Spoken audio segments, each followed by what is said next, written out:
nosso Senhor Jesus Cristo.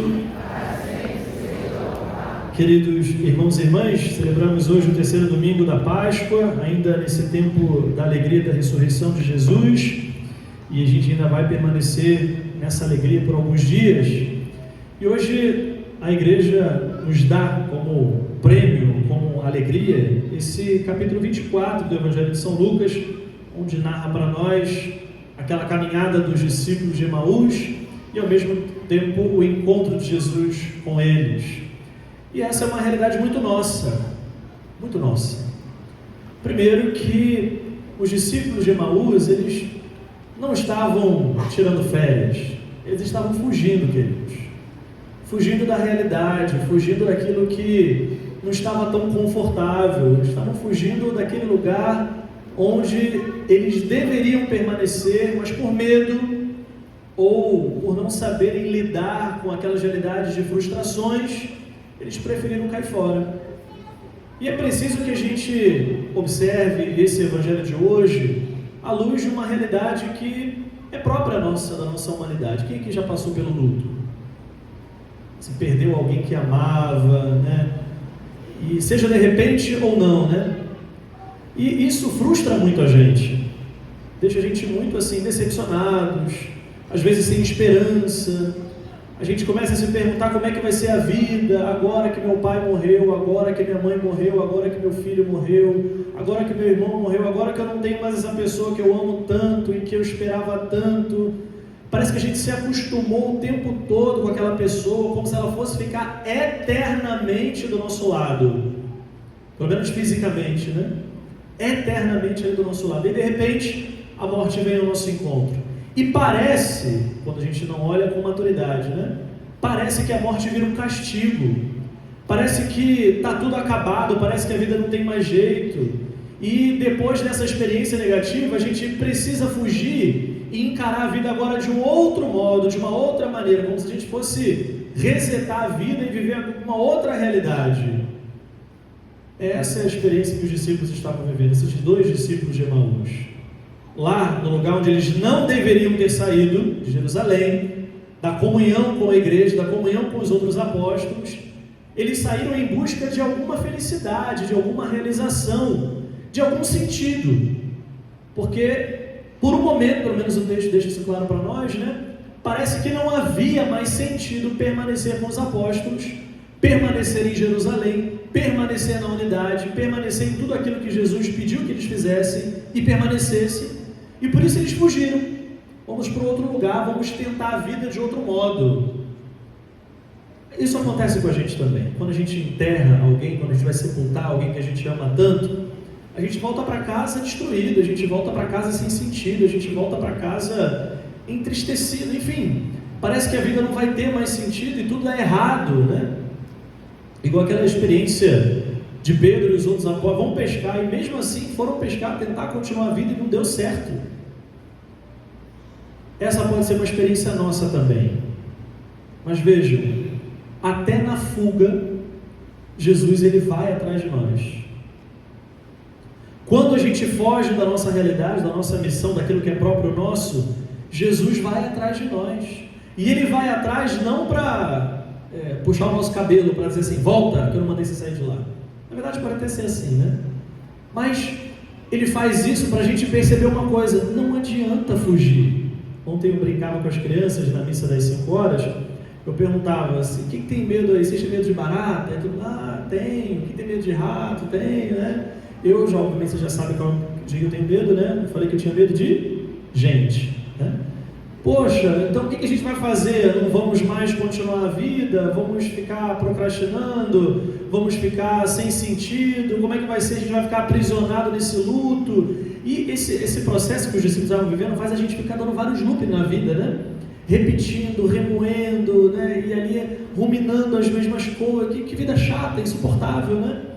O medo faz isso com a gente. O medo de continuar sem aquelas certezas que a gente tinha, né? E aí por isso que se torna mais fácil a gente fugir. Não, vamos tentar outra coisa, vamos ir para outro lugar, vamos para longe, já que aquele projeto deu errado, vamos agora para outro lugar. Só que o que Jesus faz? ele aparece caminhando com os discípulos. O Evangelho, ele é muito, muito bonito quanto a isso, né? Os discípulos, porém, estavam como que cegos e não reconheceram Jesus. Óbvio que não reconheceram. Primeiro que Jesus estava com um corpo glorioso. E outra coisa, quando nós estamos muito focados naquela crise, naquela doença, naquela situação, naquele luto, enfim, a gente perde completamente o sentido da vida. A gente não quer enxergar a verdade. A gente só quer enxergar o que nos agrada. A gente só quer enxergar aquilo que não está mudando, porque a gente já se acostumou com aquela dor. E parece que se torna melhor a gente ficar ali acomodados àquela dor do que seguir a vida normalmente, ainda que a gente tenha dor. E aí Jesus, ele parece até um pouco irônico, né? O que vocês estão conversando aí pelo caminho? Como se Jesus não soubesse, né? Claro que ele sabe. Claro que ele sabe. O que vocês estão conversando pelo caminho? E aqui, queridos, essa pergunta de Jesus é uma pergunta que provoca dor. Provoca dor nos discípulos. Por quê? Porque eles vão ter que contar a história de novo. Os discípulos de Emaús, eles não estavam felizes pela morte de Jesus, eles estavam com luto, eles estavam entristecidos, eles estavam fugindo. É como se a gente tivesse que, como eu falei, perguntei para vocês no início, né, quem passou pelo luto, e aí, poxa, então conta a história para nós, né, daquela pessoa que você perdeu, daquela pessoa que morreu. Não é dolorido a gente ter que ficar contando aquela história, remoendo? Jesus, ele provocou isso. Mas por que ele provocou isso? Porque ele é mau? Que ele gosta de ver a gente sofrer? Não. Ele provocou isso para que aquela história agora tivesse um outro sentido. Não o sentido que humanamente a gente deu, mas um outro sentido. Legal, beleza, poxa, meus sentimentos, mas a vida precisa continuar. Precisa continuar e não precisa fugir. Precisa continuar e não adianta fugir. Agora, eu me lembro quando eu cheguei na apresentação, né? Agora não é padre fulano, então eu vou para outra. Não adianta fugir. Então, muitas pessoas que foram, inclusive, para outras, não estão em lugar nenhum. Adiantou fugir? Não adiantou. Agora não está funcionando do meu jeito, então eu vou procurar um outro lugar, uma outra realidade, procurar uma outra igreja. Eu não gosto desse papo, então aí eu não sei o que você quer da vida. Mas mesmo assim, Jesus, ele vem atrás de nós.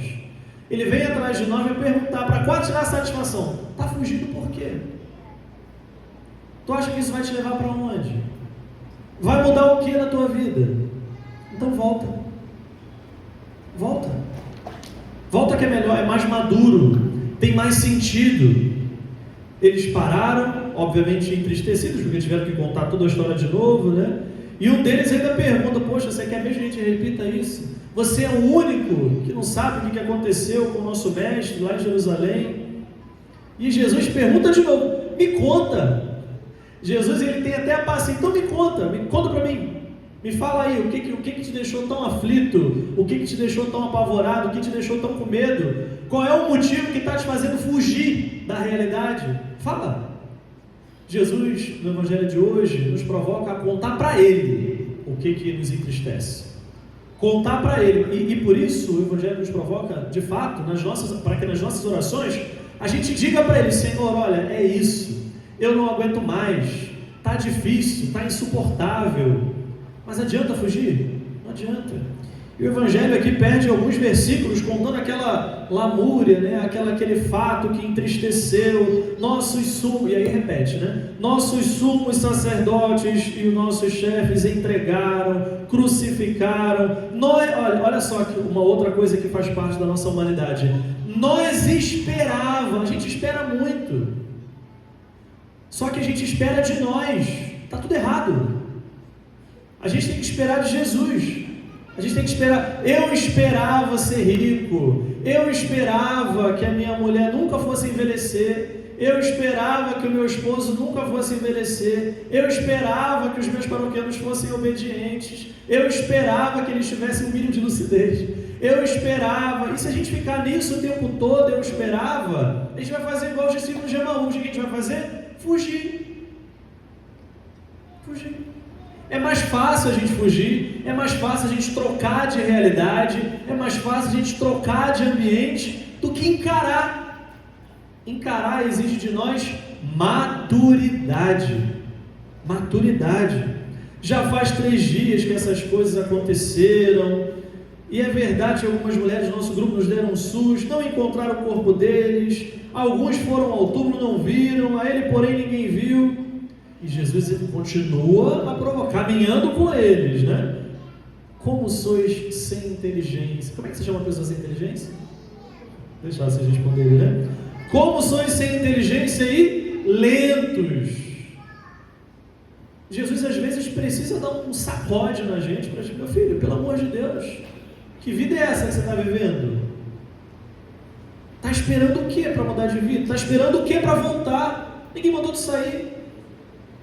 Para dizer uma coisa, querido, nunca me esqueço um retiro que eu fiz há alguns anos atrás, lá na Terra Santa, e Dom Bruno Variano, né, ele falava que ali no Mar da Galileia, ele dizia para a gente assim: a nossa vocação não vai mudar, os planos de Deus para a nossa vida não vão mudar, ainda que a gente tropece, ainda que a gente peque, ainda que a gente pense que dê tudo errado, ainda que aparentemente aos nossos olhos as coisas não estejam acontecendo conforme a gente tenha esperado ou planejado, conforme os discípulos diziam, nós esperávamos. A gente espera muito. Está na hora da gente parar de esperar em nós mesmos, nas nossas concepções, e passar a esperar e confiar nas coisas de Deus. E é aí que Jesus então continua dando um novo sentido àquilo que os discípulos estavam vivendo. Será que o Cristo não deveria sofrer tudo isso para entrar na glória? Será que vocês ainda não entenderam que para chegar no céu, que para chegar na glória precisa passar pela cruz? Vocês acham que a vida tem que ser facinho o tempo todo? É assim a vida de vocês? Pelo menos a minha não é, né? Não é. A vida é fácil para vocês?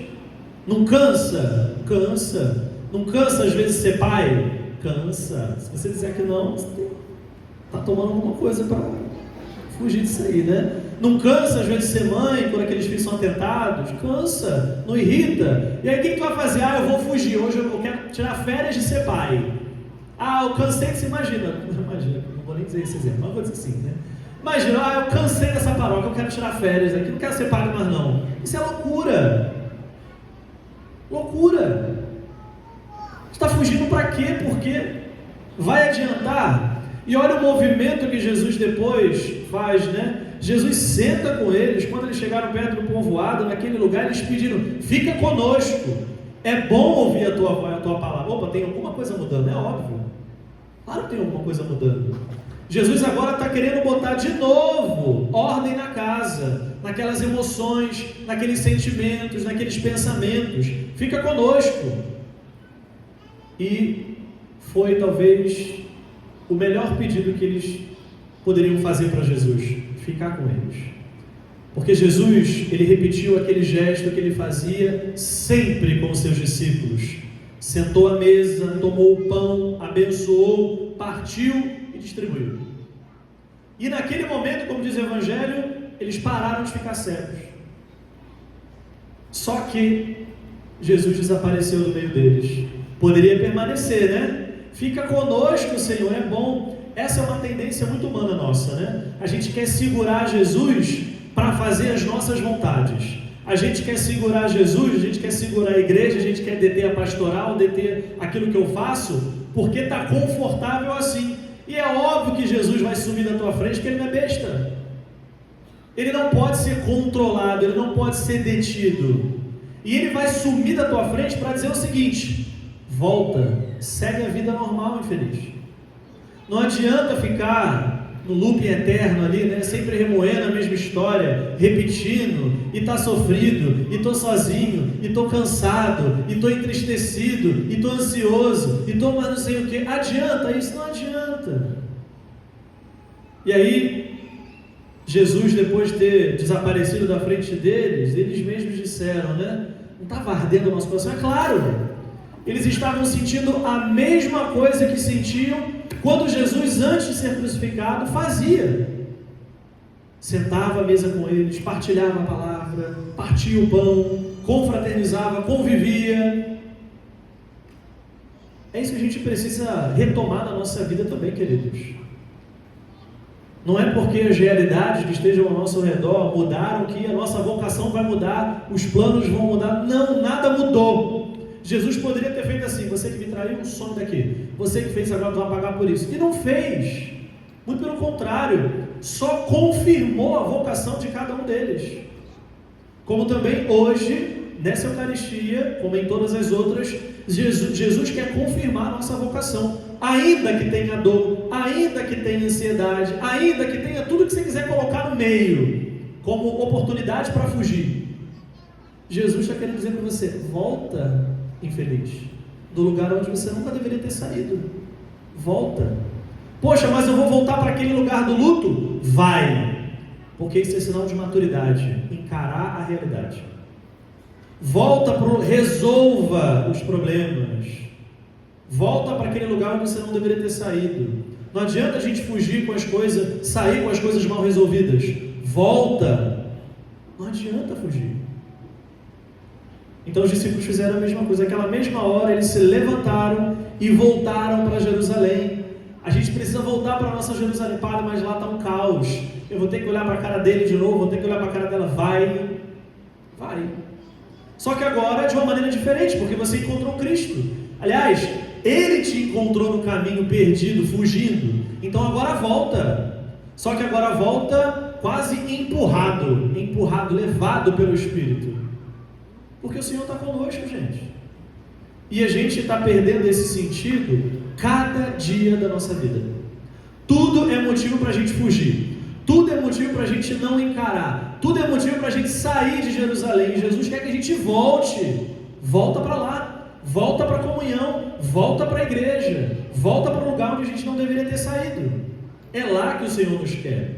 É lá que a gente tem que perseverar. É lá que a gente tem que se alimentar. É lá que haverá a partilha do pão. É lá que a gente vai celebrar. Ainda que com dor, ainda que com perseguição. Mas, conforme Jesus mesmo perguntou para eles, né? Será que o Cristo não deveria sofrer tudo isso para entrar na glória? Infelizmente a gente está num tempo de cristãos muito meia tigela. Tudo é motivo para a gente fraquejar. Tudo. Não está como a gente quer. Não está como era antes. Eu queria que fosse assim. Tinha que ser do meu jeito. A gente fica tentando controlar, deter as coisas o tempo todo. E aí Jesus vem para te dar uma rasteira, uma banda mesmo. E vai. Quantas vezes a gente insistir nisso? Quantas vezes ele vai fazer isso? Para dizer para você assim: o Deus aqui sou eu. Não é você. Não é você. Por isso é necessário que a gente volte. Volte para o lugar onde a gente não deveria ter saído. Volte para o primeiro amor. Volte para a tua vocação. Volte para o lugar onde te fez feliz. Talvez hoje você perceba: poxa, não está me fazendo mais feliz. Tá, talvez você não tenha descoberto ainda a grandiosidade, a preciosidade do lugar onde você não deveria ter saído. Volta. Volta. Volta para o lugar onde todos estão reunidos. Volta para o lugar onde tudo começou. Não é ficar se lamentando que as coisas vão melhorar, queridos. Por isso, amados irmãos e irmãs, que essa Eucaristia faça a gente pegar de volta aquilo que é nosso. Porque Deus não muda, a nossa vocação também não muda. Então que a gente possa abraçar toda essa realidade de verdade e persistir nessa mesma oração que os próprios discípulos de Emaús fizeram, né? Fica conosco. Fica conosco. Mesmo que a gente tenha que voltar por um caminho que a gente não gostaria de voltar, fica conosco. Mesmo na dor, fica conosco.